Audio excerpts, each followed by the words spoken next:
पहाड़ों और घाटियों के बीच एक छोटा सा घर, और उसी घर में रहता था एक किसान लेंचो। गरीब था लेकिन दिल में भरोसा इतना कि खुद भगवान भी शर्म खा जाए। उस साल उसकी मक्के की फसल लहलहा रही थी। बस उसे इंतजार था बारिश का, क्योंकि उसकी नजर में बारिश की हर बूंद सीधे सीधे सोने का सिक्का थी।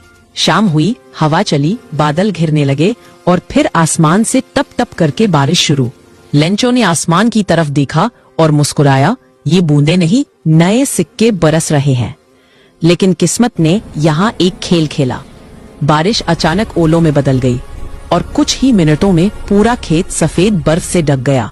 फसल खत्म, उम्मीद खत्म और आने वाले दिनों में भूख तय। पर लेंचो का विश्वास नहीं टूटा। उसका भरोसा इंसानों पर नहीं था, उसका भरोसा था भगवान पर। अगले दिन उसने कलम उठाई और सीधा भगवान को एक चिट्ठी लिख दी। हे भगवान, मेरी फसल बर्बाद हो गई है, मुझे बचने के लिए 100 पैसों चाहिए, कृपया भेज देना।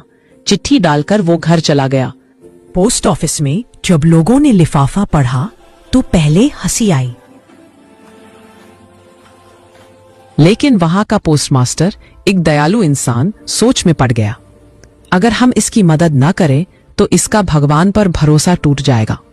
और फिर शुरू हुआ पैसे इकट्ठा करने का मिशन। किसी ने 5 दिया, किसी ने 10, पोस्टमास्टर ने खुद भी अपनी जेब से दिया। कुल मिलाकर 70 पैसों इकट्ठे हुए। कम थे पर सच्चाई और दया से जुटाए गए थे। अगले रविवार लेंचो आया, लिफाफा खोला, पैसे गिने और उसका चेहरा सख्त हो गया।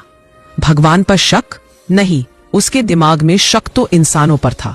उसने फिर एक चिट्ठी लिखी सीधे भगवान को, और उसमें लिखा, भगवान, आपने पैसे भेजे, धन्यवाद, लेकिन एक बात, अगली बार पैसे पोस्ट ऑफिस वालों के हाथ मत भेजना, ये लोग चोरों का गिरोह है। और ये था अ लेटर टू गॉड का सबसे बड़ा ट्विस्ट। जिस इंसान ने सबसे ज्यादा मदद की वही कहानी में चोर कहलाया।